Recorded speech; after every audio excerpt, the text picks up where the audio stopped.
Les murmures, c'est quoi les murmures? C'est quand il y a quelque chose à faire, et puis toi tu es là, tu parles seulement à côté. Et au lieu de faire la chose, tu es là, tu parles. Qu'il y a une situation, soit tu parles à Dieu, tu lui dis Seigneur, j'ai tel problème, mais tu ne le fais pas. Et puis tu restes là, et puis tu dis, moi-même les gens sont là, ils évoluent, moi ils n'évoluent pas. Bien les gens sont là, et puis vous voyez un peu ce que je veux dire? Par moment, on est chrétien, puis on pense que c'est normal, alors que c'est pas normal. Tu as un problème, exprime-le à Dieu directement. Il ne faut pas murmurer. Imaginez quand le peuple a soif.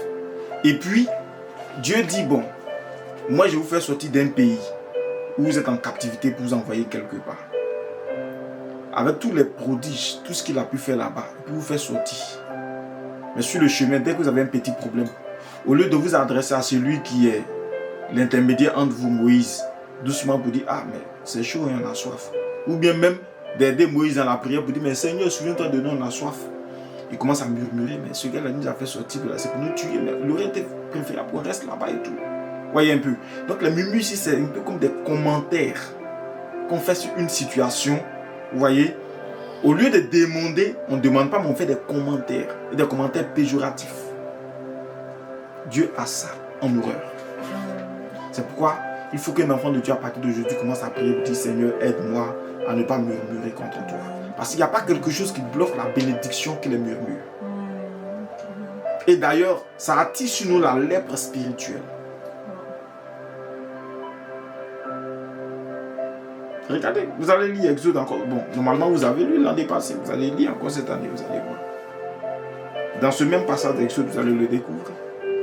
Les gens qui vont murmurer, qui vont avoir la lèpre, les gens qui vont murmurer, la terre va se fendre pour les engloutir, tout ça, vous allez lire, c'est dans le livre. Vous allez le lire. Donc, apprenons à mener une vie chrétienne sans murmure. Amen. Sans murmure. Quand on a des soucis, on a des supplications à adresser à Dieu. Quand on a des problèmes, on a des prières à adresser à Dieu, mais pas de murmure, ne murmurons pas. Au contraire, même bénissons Dieu et puis demandons-lui des choses. Amen. L'une des choses encore qui ressort dans ces passages-là, qui est important. Vous voyez là, le soutien dans le combat spirituel. Vous voyez qu'il y a un combat qui est mené physiquement par Josué contre Amalek. Il a toute une source spirituelle. Sinon, normalement, Moïse se tient sur la montagne avec Hur et Aaron. D'accord? Moïse lève une verge. Ça a quoi à voir avec un combat qui est en train de se passer à des kilomètres? Quelqu'un me suit? Il lève un bâton comme ça. Et tant que son bâton est levé, spirituellement, il apporte la force à son équipe.